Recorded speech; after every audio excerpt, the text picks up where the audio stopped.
کفار کو ناکوں چنے چبوائے تھے، وہ کفار کی پیسے اور درد اور چیخیں آج بھی محسوس ہو رہی ہیں، ان کی نسل آج بھی محسوس کر رہی ہے۔ اسلام قبول کرنے کے بعد طائف میں ایک آنکھ شہید ہو گئی، دوسری جنگ میں دوسری آنکھ شہید ہو گئی، تیسری جنگ میں پھر جانے لگے۔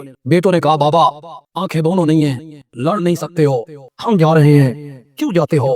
فرمایا لڑ تو نہیں سکتا، لڑوا تو سکتا، میرے تجربے سے فائدہ حاصل کرنا، کوئی تمہیں نہیں سنائے گا، یہ باتیں تمہیں کوئی نہیں سنائے۔ یہ نہیں ہوتی ہیں، پھر لوگ کہتے ہیں نوایا کیا دیوبندی، کیا بریلوی، کیا اہل حدیث۔ خطیب اور مقررین اپنی کتابوں میں لکھ بھی رہے ہیں، منبر پر بیان بھی کر رہے ہیں، ہند نے یہ کیا تھا، یہ کیا تھا، یہ کیا تھا۔ ہند نے کہا تھا واشی کو اگر تو حمزہ کو قتل کر دے تو میں تجھے آزاد کر دوں گی۔ لوگ سن رہے ہیں، کوئی تحقیق نہیں، پہلے یہ فیصلہ کرو واشی حضرت ہند کا غلام تھا، وہ تو حضرت ہند کا غلام ہی نہیں، تو حضرت ہند اسے کیسے کہہ سکتی ہے کہ تو حمزہ کو قتل کر دے تو میں تجھے آزاد کر دوں گی؟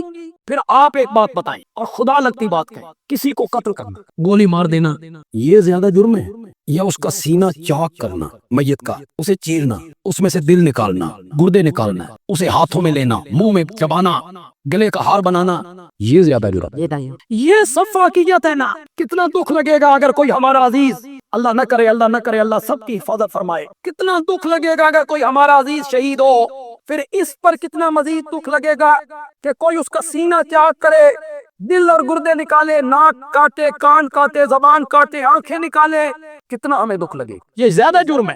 میں جو دلیل دینا چاہتا ہوں، خدا کے لیے میری دلیل پہ آپ غور کریں، میں بغیر دلیل کے بات نہیں کروں۔ فتح مکہ کے دن حضرت حمزہ کا قاتل واشی اسلام قبول کرنے کے لیے میرے نبی کی خدمت میں آئے، آپ نے اس کا اسلام قبول کی، ٹھیک ہے تمہاری معافی قبول ہے، لیکن آپ نے کہا میرے سامنے نہ آیا کرو، میری پیٹھ پیچھے بیٹھا، تم سامنے آتی ہو تو مجھے چچا یاد آ۔ میرے نبی کو دکھ، ابھی تک میرے نبی کو دکھ ہے اپنے چچا کا۔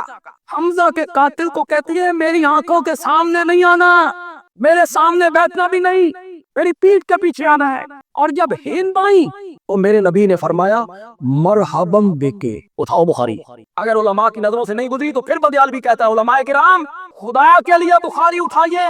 واشی کو کہتے ہیں میرے سامنے نہیں آنا، پیٹھ پیچھے بیٹھنا ہے، اور جس نے کلیجہ چبایا، سینہ چیرا، دل نکالا، آنکھیں نکالی، اس کو میرا نبی کہتا ہے مرحبا۔ یہ انصاف ہے، انصاف ہے۔ میرا نبی یہ کر سکتا ہے ایک کے ساتھ کچھ سلوک اور اسی مجرم کے ساتھ دوسرا سلوک؟ اس کا تصور بھی نہیں ہو سکتا، میرے نبی سے اس کا تصور بھی نہیں ہو سکتا۔ قاتل کو کہتے ہیں میرے سامنے نہ ہو، اور کلیجہ چبانے والی کو کہتے ہیں مرحبا، خوش آمدید، جی آئینو، میرا نبی استقبال کر رہا ہے۔ حضرت ہند نے کچھ سوال و جواب کیے، بخاری نے اس کو نقل کی۔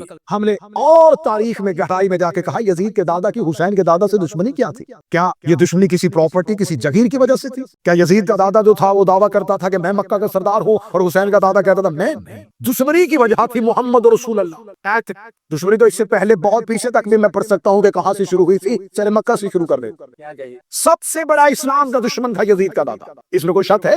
آپ بولیں گے تھوڑا میرے ساتھ، میں تاریخی حقائق پڑھنے لگا۔ اس نے جنگ بدر رسول کے ساتھ، احد رسول کے ساتھ، 3 سال تک رسول کا سوشل بائیکاٹ، رسول کو مکے میں رسول کا عرصہ حیات تنگ کر دیا اس نے، رسول کو شیب ابی طالب میں اپنے خاندان کے ساتھ محصور کرنے میں اس کا کردار، بہت ظلم کیے اس نے۔ لیکن اب تاریخ میں زیادتی یہ ہوئی کہ جو سب سے بڑا ظالم تھا وہ فتح مکہ میں مسلمان ہو گیا۔ کانتوں پہ چلنا پڑتا ہے اہل بیت کو ماننے کے لیے، دانتوں کو پسینہ آتا ہے یہ حقائق پڑھنے کے لیے۔ اس نے کلمہ پڑھ لیا۔ دیکھیں کافر کی ایک ہی شکل تھی، قرآن میں ایک ہی صورت آئی کافرون، مسلمان کی ایک شکل ہوتی تو اللہ ایک ہی صورت بھیجتا مسلمون۔ کافروں کی کوئی دوسری کیٹیگری نہیں، ایک ہی ہے کافرون، کافر کافر ہی ہوتا ہے۔ مسلمان کی ایک شکل دو، خدا نے صورتیں بھی دو بھیجی، ایک مومنون، ایک منافق۔ کیا کہ منافق یہودی یا عیسائی کو نہیں کہتے، یہ ہے مسلمانوں میں۔ طوطا سبز پتوں میں بیٹھ جائے تو سمجھتا ہے کہ میں چھپ گیا ہوں، منافق بیٹھتا مسلمانوں میں ہے۔ ظاہر اسلام والا ہوتا ہے، باطن کافر والا۔ غیر معصوم صرف ظاہر دیکھتا ہے، کیا کہنے بابا، معصوم باطن کے اندر بھی جھانک لیتا۔